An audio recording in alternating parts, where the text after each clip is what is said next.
हम सभी बच्चे विमानों के बारे में इतना सब कुछ जानकर हैरान थे। पहले कभी नहीं सोचा था कि इंसान की हर जिज्ञासा अपने आप में इतना ज्ञान छिपाए हुए होती है।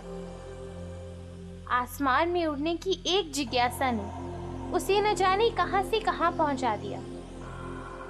इसीलिए हमारी टीचर हमेशा कहती है, मन में उठने वाले हर सवाल को प्रत्यक्ष में प्रकट करो। और इतना ही नहीं, हर सवाल का समाधान ढूंढने की कोशिश करो। इसी से तुम्हारे ज्ञान में वृद्धि होगी। विमानों के बारे में जितना जानते जा रहे थे, हमारे मन में उतने ही सवाल उठ रहे थे। ऐसा ही एक सवाल था कि विमान को बाहर से कैसे नियंत्रित किया जाता है, क्योंकि विमान के दुर्घटनाग्रस्त होने पर अक्सर ये कहा जाता है कि विमान का बाहरी संपर्क टूट गया। बच्चों, आज हम तुम्हें उस पायलट के बारे में बताएंगे जो तुम्हें बड़ी आसानी से आसमान की सैर करा लाता है। ये आसान सी लगने वाली ऊंची उड़ान भरने के लिए उन्हें बहुत बड़ी अग्नि परीक्षा से गुजरना पड़ता है। तुम्हें पता है बच्चों, ये काम काफी मानसिक दबाव वाला होता है और इसीलिए बच्चों, पायलटों को उनके प्रशिक्षण के दरमियान विमानों की यांत्रिक जानकारी के साथ ही साथ उन्हें मानसिक रूप से संयत एवं मजबूत रहने की ट्रेनिंग भी दी जाती है। पायलटों में अन्य गुणों के साथ साथ शीघ्र प्रतिक्रिया करने की क्षमता का होना बहुत जरूरी है। विमान अपनी उड़ान के दौरान अलग अलग मौसमों का सामना करते हुए गुजरता है। ऐसे में इन मौसमों की बदलती स्थितियां और उन स्थितियों से निपटने के लिए पायलटों को आवश्यक कृतियों की जानकारी बाहरी यंत्रणा ही देती है। इसके अलावा अचानक आई हुई कोई यांत्रिक रुकावट या अपहरण जैसे अनपेक्षित मामलों में पायलटों को सही निर्देश देकर यात्रियों को सुरक्षित रखने में भी बाहरी यंत्रणा की एक अहम भूमिका होती है। पायलटों को इन सारी बातों की जानकारी देना उनके प्रशिक्षण का एक महत्वपूर्ण हिस्सा है। उड़ान के दरमियान पायलट जहाज के साथ साथ उसमें सवार यात्रियों और कर्मचारियों के लिए भी जवाबदेह होता है। इसलिए हर तरह की मानवीय और नैसर्गिक दोनों तरह की विपदाओं का सामना कुशलता से करने के लिए उसे सक्षम बनाया जाता है। मौसम के चार्टों को पढ़ने के लिए, हवा के रुख को समझने के लिए, तैरते बादलों को देखकर उनकी तेवरों को समझने के लिए, योग्य समय पर योग्य निर्णय लेने के लिए उन्हें प्रशिक्षित किया जाता है। पायलट को उड़ान की समय सूची, रिफ्यूलिंग अनुसूची, फ्लाइट पाठ्यक्रम आदि तैयार करने होते हैं। उड़ान से पहले पायलट और उनके समूह को मौसम विज्ञान को पढ़ना, उपकरणों की स्थिति, वायुदाब और वायुयान के भीतर का तापमान 2 बार जांचना पड़ता है। पायलट सुचारू रूप से उड़ान भरने, यात्रा करने और विमान को सुरक्षित तरीके से नीचे उतारने के लिए जिम्मेदार होते हैं। इसलिए उन्हें यांत्रिक, एरोनॉटिकल और इलेक्ट्रॉनिक इंजीनियरिंग का विशेष ज्ञान प्राप्त करना होता है। पायलट को यह भी सुनिश्चित करना होता है कि वायुयान का भार संतुलित तथा उड़ान योग्य है। पायलट को अपने सहायक तथा अन्य कर्मी दल की संक्षिप्त जानकारी देने के अलावा रिफ्यूलिंग और सामान रखने उतारने का पर्यवेक्षण भी करना होता है। विमान के उपकरण अत्याधुनिक होते हैं और जरा सी चूक जानलेवा हो सकती है। पायलट को यंत्रों और नियंत्रण बोर्ड पर अंकित जानकारी का विश्लेषण करना पड़ता है। इसमें अति आधुनिक कंप्यूटर उनकी सहायता करता है। उड़ान की सर्वाधिक जटिल पहलू उड़ान भरना और जमीन पर सुरक्षित उतरना होता है। मौसम की उस वक्त की स्थिति और तकनीकी रुकावट इनमें बहुत बड़ी भूमिका अदा करती है। उड़ान के उपकरणों में अचानक आई खराबी, इंजन की विफलता, बिजली, हाइड्रोलिक संबंधी खराबियां उत्पन्न होने पर असुरक्षितता वाली परिस्थितियों से बचने के लिए सिम्युलेटर की सहायता से पायलटों को खास तरह से प्रशिक्षित किया जाता है। सिम्युलेटर एक ऐसी प्रणाली है जो विमान की उड़ान के असली अनुभवों का आभास दिलाता है। इसका प्रयोग वायुयान कर्मियों के दल को सामान्य परिचालन तथा आपातकालीन परिचालन में प्रशिक्षित करने के लिए किया जाता है। नागरिक और सैन्य दोनों प्रकार के विमानों के व्यापक डिजाइन, विकास, पायलट और उड़ान दल के प्रशिक्षण के लिए इसका उपयोग किया जाता है। इसकी बनावट अधिक से अधिक वास्तववादी होती है। सिम्युलेटर अलग अलग प्रकार के होते हैं। इनकी रेंज वीडियो गेम से लेकर उच्च कंप्यूटर प्रौद्योगिकी के पूर्ण आकार के विमान कॉकपिट तक होती है। ये शिक्षण कॉकपिट से पूर्ण फ्लाइट सिम्युलेटर तक होती है। इन सिम्युलेटर में चौड़े कोण वाले उच्च दृश्य प्रणाली लगे होते हैं जो पायलट को प्रशिक्षण के तहत बाहर की दुनिया का प्रदर्शन करने में मदद करते हैं। बच्चों, तुम्हें पता है कई बार हम देखते हैं कि विमान रनवे पर उतरने के बजाय बहुत देर तक रनवे के इर्द गिर्द आकाश में चक्कर लगाते रहते हैं। कभी सोचा है ऐसा क्यों होता है? क्योंकि रनवे पर उस वक्त शायद उतरने में कई तरह की अड़चनें हो सकती हैं। पर पायलट को ये कैसे पता चलता है? तो सड़क पर जैसे ट्रैफिक पुलिस काम करती है, वैसे ही विमानों को ऐसी कठिनाइयों में मदद करने में एटीसी यानी एयर ट्रैफिक कंट्रोल हवाई यातायात नियंत्रण अधिकारी सहायक होते हैं। हवाई नियंत्रण की यह शाखा एयरलाइन की सबसे महत्वपूर्ण शाखाओं में से एक है। इनका काम यात्रियों की सुरक्षा सुनिश्चित करना तो है ही, पर भयानक विपदा को रोकना तथा विमान का सुरक्षित उड़ना और उतरना भी ये सुनिश्चित करते हैं। इसके अलावा सैकड़ों विमानों का अलग अलग रास्तों तथा सही स्तरों पर उड़ने के लिए भी ये निर्देश देते हैं। हवाई यातायात नियंत्रण का स्टाफ पूरी यात्रा के दौरान विमान से संपर्क बनाए रखता है और क्षण मात्र के लिए भी पायलट से संपर्क टूटने नहीं देता।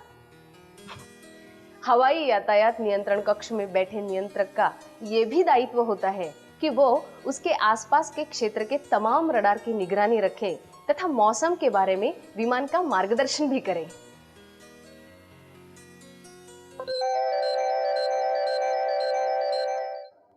बच्चों, रडार वो प्रणाली है जो इलेक्ट्रोमैग्नेटिक तरंगों की सहायता से अनेक प्रकार के अनुमान लगा सकती है। स्थिर वस्तुएं या चलने वाली वस्तुएं जैसे मोटर वाहन, विमान, जहाज, मौसम संरचनाओं तथा भूभाग के विभिन्न गुणों जैसे रेंज, गति, दिशा, ऊंचाई, इनके भी अनुमान ये लगा सकती है।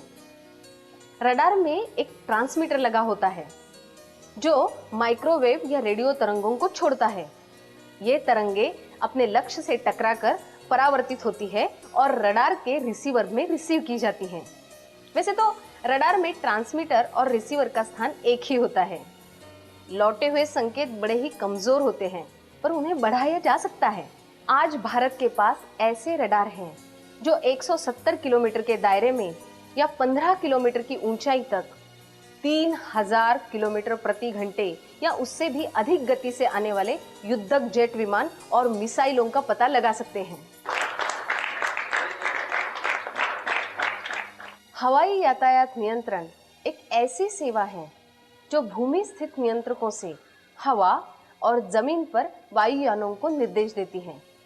इनका प्रमुख काम वायुयानों के आपसी टकराव की स्थिति को रोकना, वायु यात्राओं के कार्यक्रम बनाना, वायुयानों की गति को नियंत्रित करना और पायलट को सूचना तथा सुविधाएं उपलब्ध कराना होता है। कई देशों में ये यंत्रणा सुरक्षा या बचाव का काम भी करती है। सबसे पहले हवाई यातायात नियंत्रण व्यवस्था लंदन के क्रॉयडन एयरपोर्ट पर 1921 में शुरू हुई थी। Just hold this. Request permission to land at your airport. Negative CJ142. कई देशों में ये हवाई यातायात नियंत्रण सेवाएं अधिकतम हवाई परिधि में ही प्रदान की जाती हैं, जो कि निजी या व्यावसायिक उपभोक्ताओं के लिए उपलब्ध होती हैं। जब नियंत्रक कुछ या सभी वायुयानों को अलग अलग करने के लिए उत्तरदायी होता है, तब उस हवाई परिधि को नियंत्रित हवाई परिधि कहा जाता है।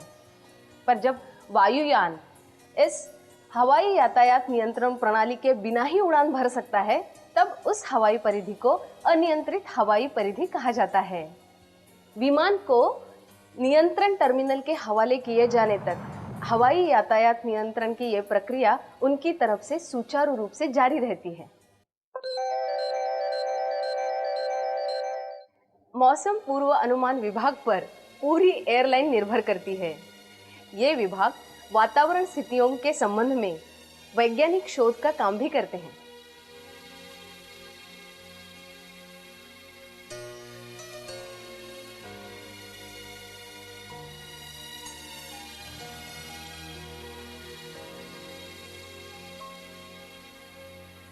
विमान के बाहर घना कोहरा होने के बावजूद विमान संचलन अथवा उसके नीचे उतरने में कोई कठिनाई नहीं आती, क्योंकि ऐसे समय पायलट रेडियो तरंगों की कार्यप्रणाली द्वारा बाहर स्पष्ट रूप से सब कुछ देख सकता है। विमान को जमीन पर सुरक्षित उतरने के लिए पायलट को 3 महत्वपूर्ण जानकारी होना जरूरी है। पहली जानकारी, विमान की जमीन से ऊंचाई। एक रेडियो अल्टीमीटर की सहायता से वे इसकी जानकारी आसानी से ले सकते हैं।